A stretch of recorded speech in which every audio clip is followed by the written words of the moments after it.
خدایا شکرت، خدایا شکرت. بارش زیبای باران در شهر رشت. امروز دوشنبه 20 مرداد هستش.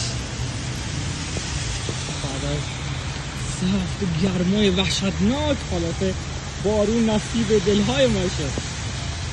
هرچند برای کشاورزا بده، ولی خب چی میشه کرد دیگه.